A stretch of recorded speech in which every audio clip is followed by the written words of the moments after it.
Hi, it's Timothy Birds on EvEinstein. This is talking about the beginning of creation. There was a star in the sky, the Lord of the angels, and he was taken by the evening star Venus.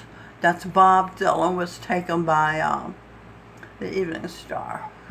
I don't know if it was a light in his eye or what it was, but anyway, he wanted to touch it. So he brought it to earth, and first he willed the creation, so there'd be some place to take him, and then he brought it to earth, and so he could touch her, and that's what happened. They lived together, and they were happy.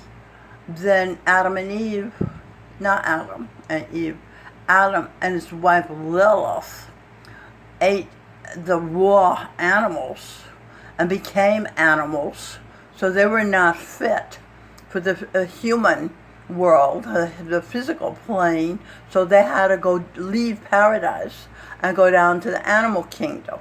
So the people had to die. So God, Bob Dylan, lost his love that he had brought from heaven. They got separated. And so she was screwed too. She didn't know what to do here. And the same thing's going on now. Here he's thinking of leaving. And he's going to leave her here. And what's she going to do? She's a goddess of love. She has to have love. Nobody can love her except the God. Because you cannot love what you don't understand. Mike Murdoch says, the reason nobody understands you is because there's never been anybody like you. So he's the only one who can love her appropriately and fulfilling. And she's the only one who can love him, because she's the only one who understands him. Except the other few gods, like his brother, Guru, Singh Dylan. He took the star back to the beginning so she could find someone to love at some stage. So this is Judgment Day. I'm meeting all these husbands that I had. I don't like any of them. I don't feel compatible with any of them. I don't want to live eternity with any of them. Not the King of Siam, not all these husbands that showed up. The president, I was first lady lots of times. They're nice people, but they don't ring my bell.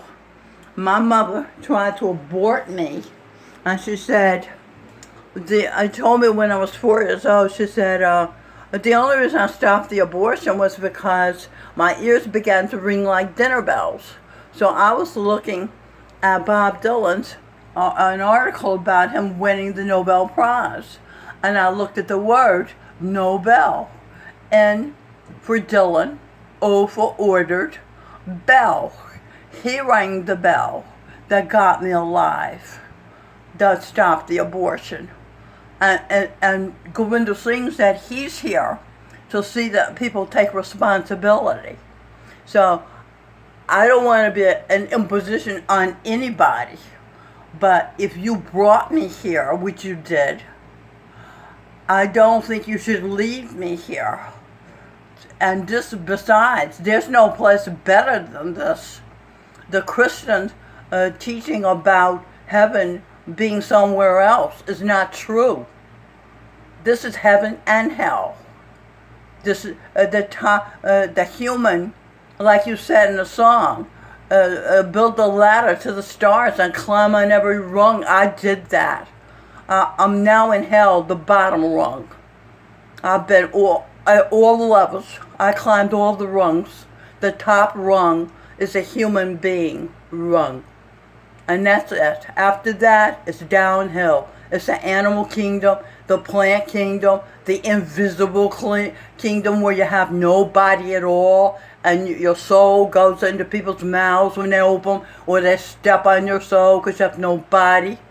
So I wanted to sing.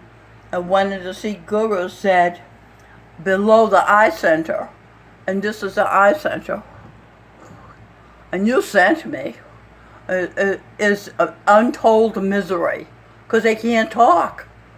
See, talking is cathartic. It makes you feel better, but you can only do it in the human body. So this is your family. This is King George V. Milton Harris came to hell to be with me, to comfort me. And he's been listening to me. He told me to write my autobiography on how to have a remarkable life. And he's the only person here I can talk to that's at my level. The other people don't know what I'm talking about. This is Stevie Wonder. You control, you're the Lord of the Angels, Bob Dylan. And you control my uterus. You allowed Stevie Wonder to make a baby in my uterus because there's no other way he could have made a baby, because I have Helen Keller in me. So Helen Keller can see Stevie Wonder as an exhilarating force. So they come, and he loved her since she was Mary Magdalene, Jesus Christ's wife. He coveted Jesus Christ's wife. So there was love. They walked together in 1967 on the causal plane, felt exhilaration, created this baby, Robin Michelle Birdsong. She chose to be born in 1970. When was she born? 1975. He doesn't, and so he has the mentality of a 6-year-old.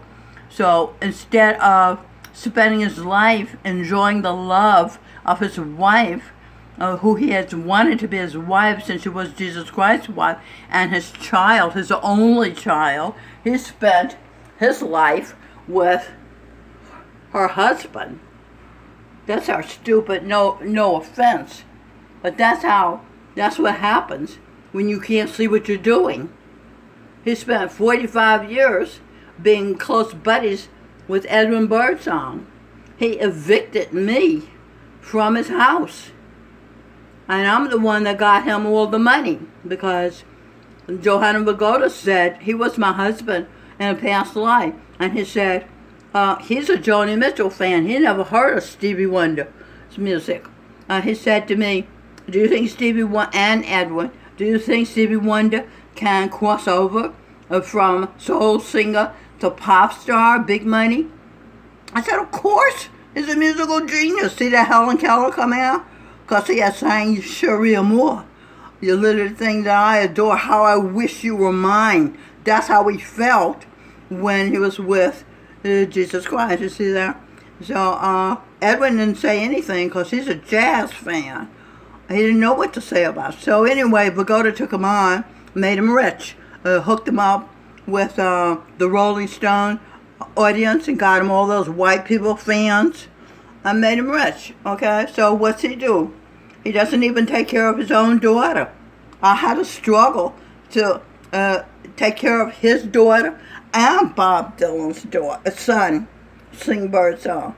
Because this guy walks out after I set him up, right? He wants to make money with music. I said, fine, I'll help you. I wrote this great lyric that Stevie Wonder heard, blew his mind, and said, I want to meet you. So we went to his apartment, and the rest is history. They became bosom buddies. And